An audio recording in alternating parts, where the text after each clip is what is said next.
Bien bonjour chers amis auditeurs, bienvenue dans votre bulletin d'information sur la RLS.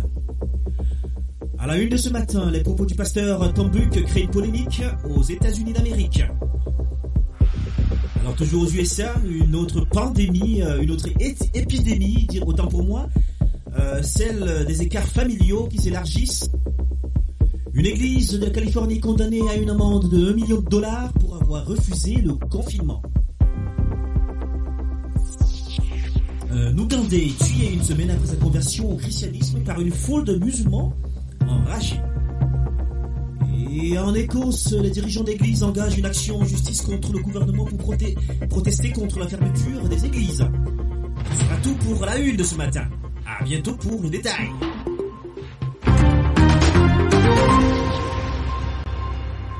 Alors, les propos du pasteur Tom Buck créent une polémique aux USA. Donc, le pasteur de la First Baptist Church de Lindale, au Texas, a déclenché une tempête de feu la semaine dernière en comparant le vice-président nouvellement élu Kamala Harris à la reine païenne Jézabel.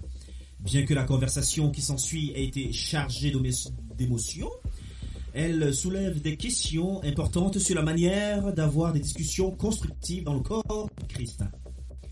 Je ne peux pas imaginer un Israélite vraiment craignant Dieu qui aurait voulu que ses filles considèrent Jézabel comme un modèle d'inspiration parce qu'elle était une femme au pouvoir, a déclaré monsieur le pasteur Buck dans un tweet le 22 janvier dernier. Pour être clair, si Trump avait été le premier homme blanc à occuper le poste de président, je n'aurais pas voulu que mes fils l'admirent comme un modèle. Certainement pas à cause de la couleur de sa peau, dit-il. Alors, la vice-présidente Kamala Harris a marqué l'histoire en étant première femme vice-présidente, ainsi que la première vice-présidente asiatique américaine et première afro-américaine. Elle est également une fervente partisane de l'avortement et des droits des LGBT. Le pasteur Buck tentait d'attirer l'attention sur ces derniers points, mais ses efforts ont été éclipsés par la façon dont il l'a fait, en particulier par sa référence à Jézabel. Plus tôt ce mois, dans un article pour The Atlantic, Joshua Coleman a décrit une épidémie qui n'est pas la COVID-19, cependant qui afflige une grande partie des citoyens américains, l'éloignement familial. En tant que psychologue spécialisé dans la thérapie familiale, Coleman rapporte que sa pratique est inondée de parents plus âgés pleurant la perte de contact avec leurs enfants adultes et des enfants adultes en colère et blessés par les conflits avec les parents. Les règles de la vie familiale ont changé, dit Joshua Coleman. En d'autres termes, nous comprenons nos familles à la lumière de nos devoirs entre elles. Maintenant, nous comprenons de plus en plus nos familles à la lumière de leurs devoirs envers nous. De plus, nous pensons de plus en plus que leur premier devoir est de nous rendre heureux. N'avons-nous pas vu ce même genre d'approche se jouer dans d'autres domaines de notre vie ?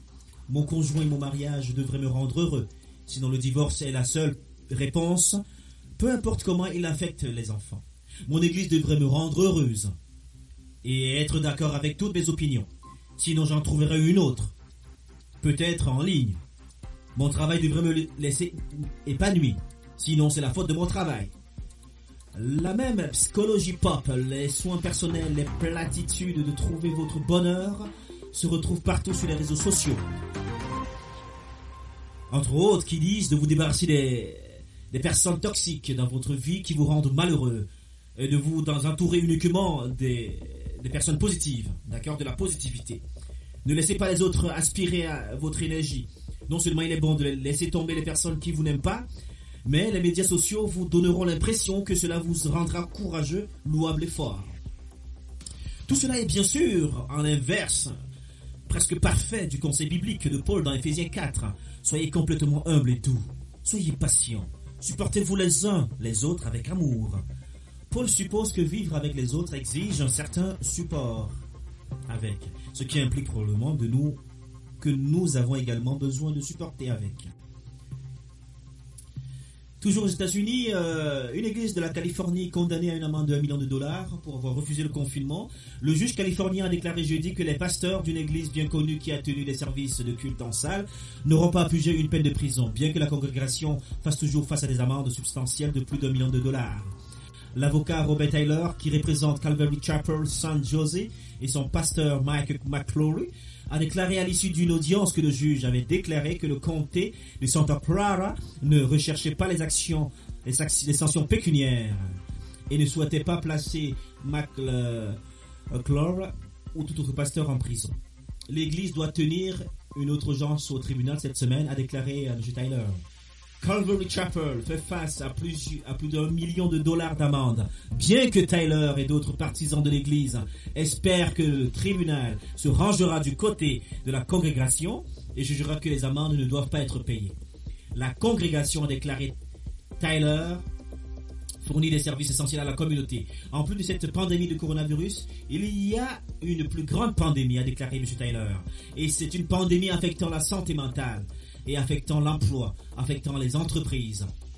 Des vies sont littéralement sauvées du suicide grâce à l'Église, a déclaré Taylor. McClure, dans les commentaires après l'audience du tribunal, a déclaré que l'Église essayait d'aider simplement les gens. Comme l'Église a toujours fait d'ailleurs. C'est triste de voir l'état de notre pays, où l'État se bat contre l'Église, où l'Église contre l'État, a déclaré McClure. Mais nous devons nous soutenir de ce qui a rendu l'Amérique formidable. C'était notre confiance en Dieu. On dit que vous pourriez passer 30 jours sans nourriture. Vous pouvez passer 3 jours sans eau. Mais vous ne pouvez pas passer 3 secondes sans espoir. L'Amérique a besoin de connaître la bonne nouvelle de l'évangile de Jésus-Christ. Le pasteur McClure a déclaré à propos de la violation par l'Église des restrictions sanitaires locales, nous devons obéir à la parole de Dieu et nous devons nous rassembler. Un détour en Afrique, c'est en Ouganda qu'un chrétien a été tué une semaine après sa conversion au christianisme par une foule de musulmans enragés. Donc une foule de musulmans radicaux a tué un homme en Ouganda une semaine après sa conversion au christianisme. L'International Christian Concern rapporte que Youssouf Kintou, 41 ans, un ancien imam, a été gravement battu et laissé inconscient le 7 décembre. Le pasteur Andrew Nyama de l'église Full Gospel à Dolwi, en Ouganda, a déclaré avoir parlé à Kintou le 7 décembre. Alors, ce dernier a ouvert sa foi et a cru au Seigneur Jésus-Christ. Avant sa conversion, l'imam et sa famille vivaient dans une maison près de la mosquée. 3 jours après qu'il soit devenu chrétien, sa femme a divorcé de lui et est partie avec 2 de leurs jeunes enfants. Elle est allée au domicile de son père dans le district de Bugiri et a laissé leurs 2 enfants plus âgés, Aboudkrim, 19 et Sodra, 16 ans. La communauté de Kintou était fâchée qu'il se soit converti au christianisme. Cela a conduit les musulmans locaux à former une foule. Puis ils ont brutalement attaqué M. Kintou. Selon plusieurs témoins, la communauté musulmane locale était bouleversée de ce que Youssouf ait quitté l'islam et soit devenu chrétien. Kintou a été amené à l'hôpital pour recevoir des soins médicaux, mais malheureusement, il est décédé. Alors, nos prières vont à l'endroit de la famille de M. Kintou et de ses proches. C'est en Europe que les dirigeants d'églises engagent une action en justice contre le gouvernement pour protester contre la fermeture des églises, notamment en Écosse.